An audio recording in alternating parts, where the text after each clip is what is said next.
Friends ఇక్కడ మీరు చూడొచ్చు వరి అనేది ఏ రకంగా వస్తుందో మిషన్ అనేది మొత్తం గడ్డి మొత్తం పడి ఉంది. సో ఇక్కడ వడ్లు అయితే కుప్ప పెట్టినాం ఒక కాడ.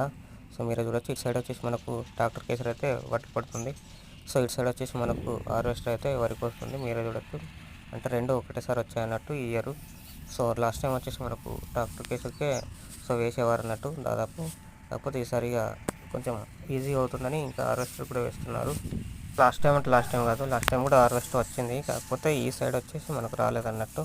సో ఒకప్పుడుతో కంపేర్ చేస్తే వరికి వచ్చిన కానీ వడ్లు ఇంటికి వచ్చేదాకా పెద్ద ప్రాసెస్ ఉంటుంది అని చెప్పొచ్చు. కాకపోతే అది అంతా కూడా సింప్లిఫై అయిపోయింది ఇప్పుడు యాంత్రికత ద్వారా, అంటే మిషన్ల ద్వారా మొత్తం సో వర్క్ అనేది. సో మీరు చూడొచ్చు ఇక్కడ పొలంలో కూడా సో ఎవరో వరిగడ్డు కుప్ప అయితే పెట్టారు. ఇది ట్రాక్టర్ కేసరికి వేస్తారు అన్నట్టు. కొంతమందికి డైరెక్ట్ హార్వెస్టర్ ద్వారా వరి కోపిస్తున్నారు. సో ఇక్కడ మీరే చూడొచ్చు. కానీ అప్పటి డేస్ అనేది చెప్పచ్చు. ఎందుకంటే అప్పుడు పొలంలో సందడి ఉండేది. సో వర్క్ అనేది ఎక్కువ డేస్ పట్టేది అన్నట్టు. కాకపోతే ఇప్పుడు ఈజీ అయిపోయిందని చెప్పచ్చు.